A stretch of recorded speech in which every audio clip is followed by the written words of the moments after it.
Day 16 of the Delphi murders trial, and the defense had several witnesses take the stand today. One witness focusing on Richard Allen's alleged confessions. The defense basically trying to poke holes in Allen's own words. And one of the other witnesses of the day, a crime scene reconstructionist, and their testimony focused on the unspent bullet found at the scene.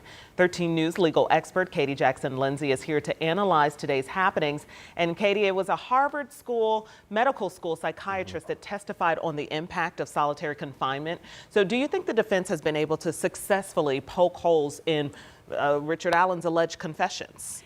Absolutely. I think that they have been successful in that they are raising reasonable doubt about the validity of those confessions. They first started yesterday with an expert who directly countered the state's expert on those same points as to whether Richard Allen was suffering from some sort of psychosis. And now today you heard an expert that talked about those conditions and how being in solitary confinement that long could absolutely cause delirium. So I think they are successful in doing what they need to do, which is to raise a reasonable doubt. The other expert witness was a crime scene reconstructionist expert. He explained the difference between a cycled bullet and an unfired round. Really wanted to note the difference there. What do you think the defense is trying to establish here?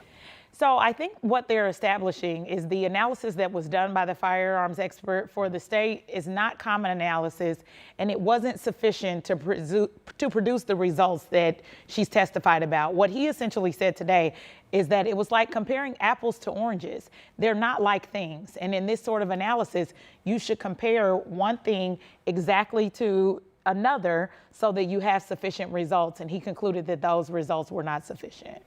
And so now we are more days into the defense presenting their case. They've had more witnesses and more time in front of the jury. How do you think they're faring?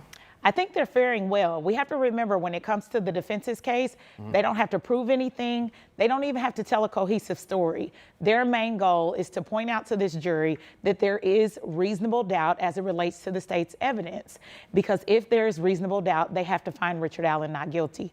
So I think in that regard, they're doing a good job. I think when we look back at the evidence, there were some things in the state's case that we thought, oh man, this is a strong case for the state.